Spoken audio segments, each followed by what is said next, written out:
Olá, bem-vindos a mais uma conversa aqui no nosso espaço de exploração. Hoje temos um material que, olha, nos joga direto numa questão bem central. Se a existência de um Deus é aceita, a possibilidade de milagres vem junto, tipo, no pacote. Como disse C.S. Lewis, que é citado aqui, essa é a barganha. Então nossa meta hoje é desvendar os argumentos que essa fonte apresenta para um Deus teísta, entender que tipo de Deus surge daí e como isso, impacta a avaliação de outras visões de mundo. E o ponto crucial, investigar se milagres são possíveis, o que são e para que serviriam. Basicamente, é tentar montar um quebra-cabeça mais coerente da realidade, sabe, com as peças que essa fonte nos dá. Vamos nessa. Para começar, o ponto de partida do texto é ousado. Ele afirma que a verdade existe e a gente pode conhecê-la. E isso leva, inevitavelmente, àquela pergunta talvez mais antiga de todas. E Deus? Existe? Se existir, como ele seria? Exato. E o material, ele não foge disso, não. Ele nos guia por 3 grandes caminhos de raciocínio, o que chama de revelação natural. Ou seja, o que a própria razão e a observação do mundo poderiam nos dizer, sabe? Antes mesmo de abrir qualquer livro sagrado. A primeira é o argumento cosmológico. A ideia básica é: tudo que começa a existir tem uma causa. O universo começou a existir. Logo, o universo tem uma causa. Faz sentido, exato. E essa causa primeira, para poder criar o tempo, o espaço, a matéria, ela teria que estar fora disso tudo. Seria então autoexistente, não criada, atemporal, não espacial, imaterial. Infinita, basicamente. Isso, infinita. E para tirar o universo do nada, precisaria ter um poder, que a gente mal consegue imaginar. E o ato de criar, de escolher criar, sugere que essa causa é pessoal, não uma força cega, um processo automático. Certo. Então já temos um primeiro rascunho, uma mente ou ser fora do nosso tecido de realidade. Eterno, imaterial, superpoderoso e com vontade própria, pessoal. Que mais que a razão poderia apontar segundo essa fonte? Aí entra o argumento teleológico. O famoso argumento do design, do propósito, É só olhar ao redor, ou para dentro da gente mesmo. A sintonia fina das constantes universais que permitem a vida, a complexidade absurda de uma célula. O código genético, o DNA. Pois é, a informação codificada no DNA. Tudo isso, parece gritar por inteligência. O texto argumenta que a melhor explicação para isso é uma inteligência suprema, que não só projetou o universo, mas parece ter feito isso com um propósito claro, sabe? Preparando o palco cósmico especificamente para a vida como a gente conhece. Um designer inteligente e determinado. Inteligência e propósito, adicionados à lista. E o terceiro pilar dessa argumentação? O argumento moral. Esse também é clássico. Sim. De onde vem aquele senso quase universal de certo e errado. Mesmo que a gente discorde nos detalhes, a própria ideia de que algumas coisas são realmente más e outras realmente boas, algo que transcende opinião, cultura, isso sugere uma lei moral objetiva. E se existe uma lei moral objetiva, argumenta o texto, deve haver um legislador moral absoluto. Um padrão fora da gente. Exato. Um padrão imutável de justiça, amor, bondade. Esse padrão apontaria para um Deus que é a própria fonte dessa moralidade, sendo, portanto, perfeitamente bom e moralmente puro. Fascinante. Então, se a gente junta essas 3 linhas, causa primeira, design inteligente e lei moral, o retrato que emerge, puramente pela razão segundo o material, é de um ser único, autoexistente, infinito em todos os sentidos, poder, conhecimento, tempo, espaço, e também pessoal, consciente, inteligente ao extremo, com propósitos definidos e moralmente perfeito. É isso que o texto chama de Deus teísta. E o ponto interessante é que essa descrição, de fato, bate com o Deus de tradições como a judaico-cristã. Mas a fonte faz questão de dizer que chegou aqui pela filosofia, pela observação do mundo. Não começou pela Bíblia, por exemplo. Ok, essa imagem de um Deus teísta é bem robusta. Coerente. Mas aí vem uma implicação forte no texto, né? Se essa visão estiver correta, o que acontece com todas as outras formas de ver o mundo?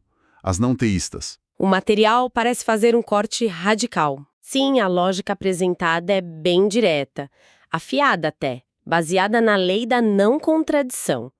Se o teísmo, um Deus único, pessoal, infinito, criador e transcendente, é verdadeiro, então visões de mundo que afirmam o oposto fundamentalmente, como o panteísmo, tudo é Deus, o ateísmo, não existe Deus, ou o politeísmo, múltiplos deuses, teriam que ser, na sua essência, falsas. O texto usa uma metáfora forte de cortar da escalação. Exato. Ele lista exemplos como o hinduísmo clássico, o budismo, o humanismo secular, até o mormonismo por causa da visão politeísta deles. Peraí, cortar da escalação soa muito definitivo. Quer dizer que o texto joga fora qualquer valor ou verdade encontrada nessas outras tradições? Isso parece complicado. Essa é uma nuance crucial que o texto faz questão de abordar. Não é que não haja sabedoria, ética ou beleza nessas outras visões. Pelo contrário, o material reconhece que podem conter muitas verdades parciais, insights valiosos. O argumento foca na estrutura fundamental, na visão de mundo central. Me entende? A base, o alicerce. Isso. Se o Deus teísta existe, então a base dessas outras visões seria incompatível. Por exemplo, a fonte diria: um hindu pode estar certo sobre a lei do karma, o colher o que se planta. Mas a visão panteísta de que a realidade última é impessoal e que não somos idênticos a ela, bom, isso contradiz a ideia de um Deus pessoal e distinto da criação. Entendi. Ou um humanista. Um humanista pode corretamente identificar e lutar contra o mal, claro, mas ao negar um padrão moral objetivo, transcendente, a definição dele de mal perde a força, segundo a lógica do argumento moral que vimos. Fica meio subjetivo demais, talvez. E no caso específico do politeísmo, qual o argumento para rejeitá-lo, segundo a fonte? Esse é um argumento mais lógico mesmo. A ideia é que a própria noção de infinito impede a multiplicidade.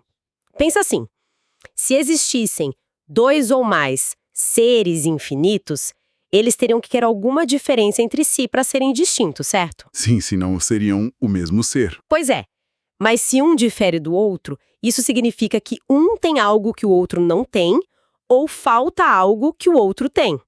E um ser que falta qualquer coisa não pode ser, por definição, infinito. Interessante. A infinitude implica singularidade? Exatamente. A lógica sugere que só pode existir um único ser verdadeiramente infinito. Isso é diferente de acreditar em seres espirituais poderosos, mas finitos e criados, como anjos ou demônios. Isso é compatível com o teísmo. A rejeição é a ideia de múltiplos deuses supremos e infinitos. Entendi. A lógica do infinito único. Ok, então temos esse Deus teísta, único, infinito, pessoal, criador. A próxima questão óbvia que o material levanta é: como um Deus assim se comunicaria de forma mais direta, mais específica com suas criaturas? Além da mensagem silenciosa da criação e da consciência moral que já falamos. Exatamente. Aí entramos no terreno da revelação especial. E a primeira pergunta que surge é: por que não uma aparição espetacular para todo mundo? Resolveria tudo, né? Seria mais fácil, talvez. Talvez. Mas o texto menciona a perspectiva de C.S. Lewis, curiosamente, na voz de um personagem diabólico, de que a presença direta e avassaladora de Deus poderia simplesmente esmagar nosso livre-arbítrio. Deus, nessa visão, prefere atrair, cortejar, sabe? Não arrebatar ou forçar a crença. Faz sentido. Preservar a liberdade. Uma alternativa que a fonte explora seria a comunicação através de uma mensagem inspirada. Talvez escrita, um livro, por exemplo. Teria vantagens. Seria preciso, duradouro, copiável, transmissível pelo tempo e espaço e, crucialmente, seria algo que pode ser examinado, ponderado e até rejeitado, preservando a liberdade de resposta. E aí que entram os milagres. O texto usa aquela analogia bem visual. Sim, a do selo do rei. Antigamente, um rei autenticava um decreto importante com seu anel de sinete, né? Um selo único que garantia a origem e a autoridade. Da mesma forma, o material propõe que Deus poderia usar milagres como seu selo divino. Para autenticar uma mensagem. Ou um mensageiro. Com tecido, caso a natureza, como é, fosse deixada por si só. Ou, mais simples, um ato especial de Deus que interrompe o curso normal dos fatos. E o propósito desse selo divino seria... Confirmar a verdade. Segundo o texto, o propósito principal de um milagre divino seria confirmar a palavra de Deus por meio de um mensageiro de Deus. Seria um sinal claro, tipo, prestem atenção, o que está sendo dito aqui vem de mim. Isso nos joga direto na questão da possibilidade. Milagres podem mesmo acontecer? O material usa outra imagem poderosa, a das caixas. Ah, a ilustração de Ronald Nash. É ótima. Imagina um universo como uma caixa. A visão naturalista, ou ateísta, diz que a caixa está fechada. Tudo o que existe está dentro da caixa, matéria, energia, leis naturais. Nada de fora pode interferir. Sistema fechado. Isso. Já a visão teísta, que a gente construiu com os argumentos anteriores, vê o universo como uma caixa aberta. Existe um Deus fora da caixa que a criou. Ora, se ele criou a caixa e tudo que tem nela... Parece lógico que ele possa colocar a mão dentro dela, intervir se quiser. Exatamente. A existência dele abre a possibilidade. Então, o ponto central da fonte é esse. A própria existência do Deus teísta torna os milagres possíveis. Não é uma questão separada. Na verdade, o maior milagre de todos, argumenta o texto, já aconteceu. A própria criação do universo a partir do nada. O Gênesis 1, por exemplo. O ato inicial de criar tudo. Se Deus pôde fazer isso, intervir pontualmente dentro da sua criação seria comparativamente menor. É a barganha de Lewis de novo. Aceitar o Criador implica aceitar sua capacidade de agir na criação. A possibilidade de milagres não é um problema adicional proteísta. É uma consequência natural da visão de Deus que ele tem. Certo, a lógica teísta parece consistente aqui. Mas, é claro, a história da filosofia está cheia de objeções pesadas aos milagres. O texto foca em dois gigantes, Spinoza e Hume. Como ele lida com eles? Boa pergunta. Começando por Benedito Spinoza, lá no século XVII. O argumento dele, simplificando muito, é assim. 1. Milagres violam leis naturais. 2. Leis naturais são imutáveis. 3. É impossível violar leis imutáveis. 4. Logo, milagres são impossíveis. Parece lógico à primeira vista.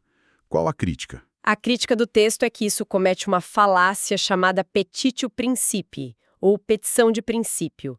Ele assume na premissa 2 a imutabilidade absoluta das leis, exatamente o que ele quer provar, que é a impossibilidade de milagres. Ah, ele já define as leis como invioláveis, então, claro, milagres se tornam impossíveis por definição. Exato. Se o Deus teísta existe e criou o universo, então as leis não são imutáveis, nesse sentido absoluto, acima do Criador. Além disso, o texto argumenta que leis naturais são descrições de como as coisas geralmente funcionam, não prescrições de como devem funcionar sempre. E mesmo nós, seres finitos, interferimos nessas regularidades o tempo todo, né? Como assim?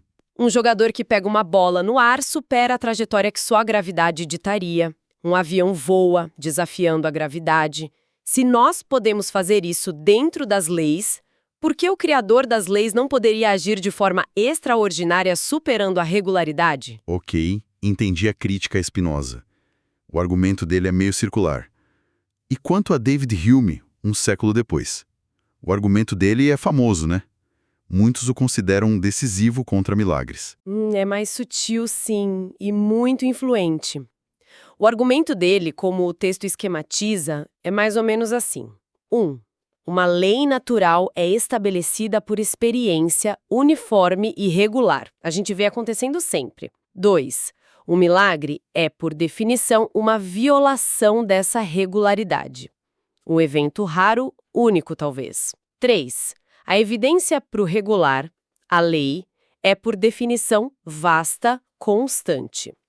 Já a evidência para o raro, o milagre, é limitada. 4.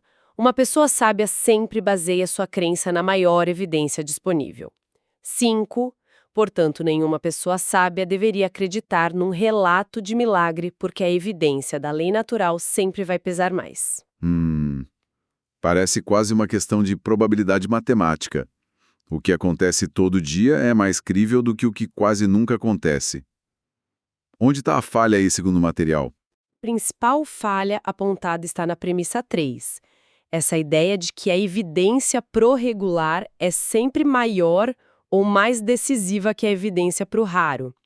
O texto contra-argumenta usando exemplos que até mesmo um naturalista aceitaria como verdadeiros, embora raros ou únicos. Como o quê? A origem do universo no Big Bang, um evento único. A origem da primeira vida na Terra, algo extremamente improvável e raro. A origem de novas formas complexas de vida, se você aceita a macroevolução, são eventos raros na história. Ou até eventos históricos únicos, como o nascimento de uma pessoa específica, tipo o nascimento do próprio Hume. Ah, claro. A gente acredita nesses eventos únicos. Exato. Acreditamos nesses eventos raros ou únicos, não por causa da frequência deles, mas por causa da evidência específica que aponta para eles. Hume estaria confundindo a probabilidade geral de um tipo de evento acontecer com a evidência específica de que aquele evento particular ocorreu. Entende a diferença? Acho que sim. Não é porque ganhar na loteria é raro que eu não vou acreditar se virem me mostrar o bilhete premiado e a prova do pagamento. A evidência específica supera a raridade geral. Perfeito, é essa a ideia. Outro ponto. O argumento de Hume, levado ao extremo, diria pra gente não acreditar num milagre mesmo se a gente visse, porque a experiência uniforme passada pesaria mais. Isso confunde a questão da possibilidade com a da credibilidade do testemunho. E também tem a acusação de circularidade. Ele usa a experiência uniforme, que já pressupõe a ausência de milagres, para desacreditar relatos de milagres. É como você disse antes. Milagres não acontecem porque nunca vi um, e ignoro quem diz que viu porque milagres não acontecem. Exatamente. C.S. Lewis também apontou essa circularidade.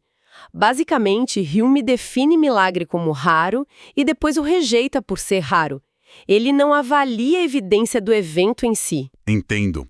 A crítica é que Hume, assim como o Spinoza de certa forma, acaba armando o jogo contra os milagres por definição, em vez de analisar a evidência caso a caso. É curioso como o texto menciona essa resistência em alguns círculos acadêmicos em reconhecer essas falhas lógicas no argumento de Hume. Sugere que talvez a descrença não seja sempre puramente racional. Sim, o material levanta essa possibilidade, citando algumas anedotas, mas o foco principal é mostrar que, do ponto de vista lógico, se a existência do Deus teísta é aceita, então os milagres são possíveis e as objeções filosóficas clássicas, como as de Spinoza e Hume, não seriam obstáculos intransponíveis quando a gente analisa criticamente. Ok, então vamos assumir, seguindo a linha do material, que milagres são possíveis e as objeções foram respondidas. Mas o mundo está cheio de eventos estranhos, né? Coincidências incríveis, curas inexplicadas, truques de ilusionismo. Como é que a fonte sugere que a gente pode diferenciar um milagre divino genuíno no meio disso tudo? Deve ter algum critério, imagino. Com certeza. O texto propõe critérios que derivam diretamente daqueles atributos do Deus teísta que a gente discutiu lá no início. Para ser considerado um milagre divino autêntico, o evento deveria exibir basicamente 3 coisas. Primeiro, poder sobrenatural instantâneo. A causa do evento tem que claramente transcender as capacidades normais da natureza. Não pode ser algo explicado por leis naturais conhecidas ou processos graduais. Teria que ser um ato de poder que aponta para fora do sistema. Algo que a natureza sozinha não faria. Exato. Segundo, projeto e propósito inteligente. O O milagre não seria aleatório, sem sentido, estaria conectado a um propósito maior, como confirmar uma mensagem divina, autenticar um mensageiro de Deus ou trazer glória a ele de forma significativa. Não seria algo trivial, frívolo, só para entretenimento, e provavelmente seria relativamente raro para manter o impacto como sinal especial. Certo. E o terceiro? Terceiro, promoção da moralidade. Já que o Deus teísta é moralmente perfeito, um milagre genuíno estaria sempre alinhado com a verdade e o bem. Nunca poderia ser usado para confirmar uma mentira, promover imoralidade ou levar as pessoas para longe do caráter de Deus. Poder, propósito inteligente e alinhamento moral. São filtros bem específicos. E como isso ajuda a separar os milagres de outros fenômenos que podem parecer milagrosos, mas não são, segundo o texto? Ajuda bastante. O texto diferencia os milagres de outras categorias. Por exemplo, providência divina. Aqui, Deus age, mas através das leis e circunstâncias naturais, de maneira orquestrada, significativa, mas ainda explicável naturalmente. Tipo aquela história do nevoeiro que ajudou numa batalha importante?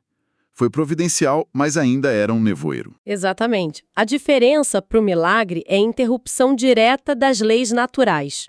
Outra categoria, sinais satânicos ou demoníacos.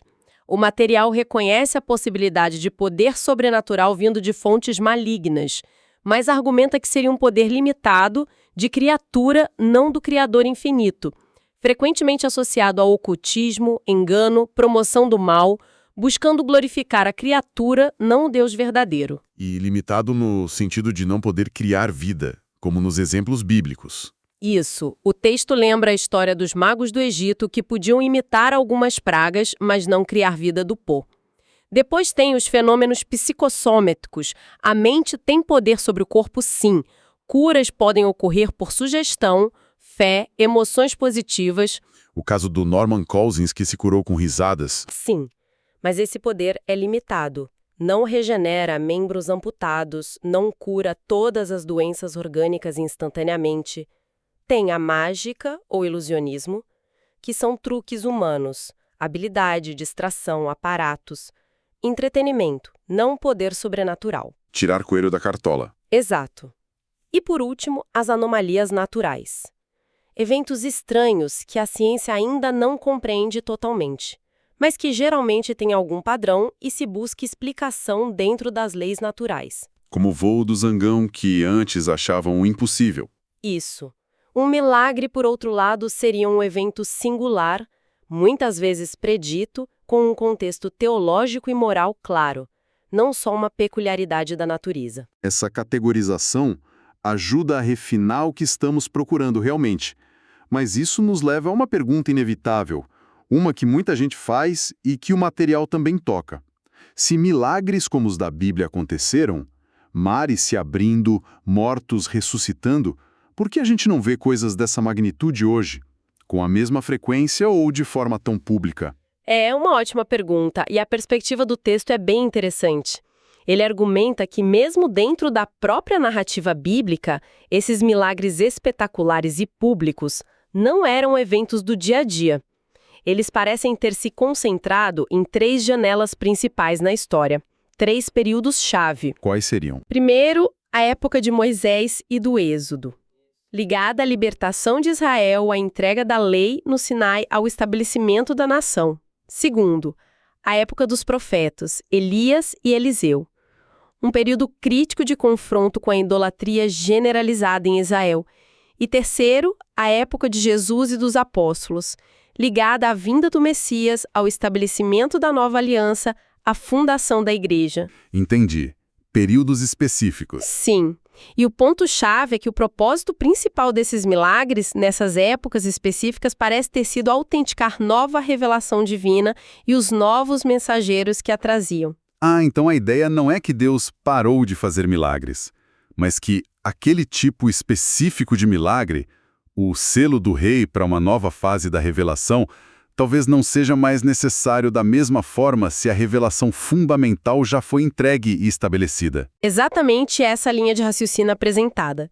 Se a fundação da revelação divina foi lançada e confirmada por esses atos especiais naquelas eras, culminando, na visão cristã que o texto parece adotar, em Cristo e nos apóstolos. Então, a necessidade primária desses milagres públicos em larga escala diminuiria. O texto reforça que isso não significa que Deus não possa ou não faça milagres hoje. Ele é soberano, pode intervir como e quando quiser. Talvez de formas mais pessoais ou menos espetaculares, mas aquele propósito central que marcou aquelas janelas históricas, confirmar publicamente uma nova palavra de Deus para o mundo, teria sido cumprido. Faz sentido, dentro da lógica que foi apresentada. Então, para a gente amarrar nossa conversa de hoje, baseada neste material denso, começamos vendo como argumentos racionais, filosóficos, podem apontar para um Deus teísta infinito, pessoal, inteligente, moral. Vimos como essa visão, segundo a fonte, desafia a base de outras cosmovisões. Exploramos a ideia do universo como uma caixa aberta, onde milagres se tornam possíveis, e como as objeções clássicas de Spinoza e Hume são consideradas aqui falhas lógicas. Isso. E discutimos os critérios para identificar um milagre genuíno: poder, propósito, moralidade, distinguindo de outros fenômenos. E, por fim, abordamos a questão da frequência, com essa ideia de que os grandes milagres públicos estavam historicamente ligados à confirmação de nova revelação. Ufa! Foi uma jornada e tanto. Sem dúvida. E essa jornada nos deixa exatamente na encruzilhada que o final do material aponta, né? Se Deus existe, se milagres são seu método de autenticação, a pergunta que fica ecoando é: qual mensagem, qual caminho ele autenticou?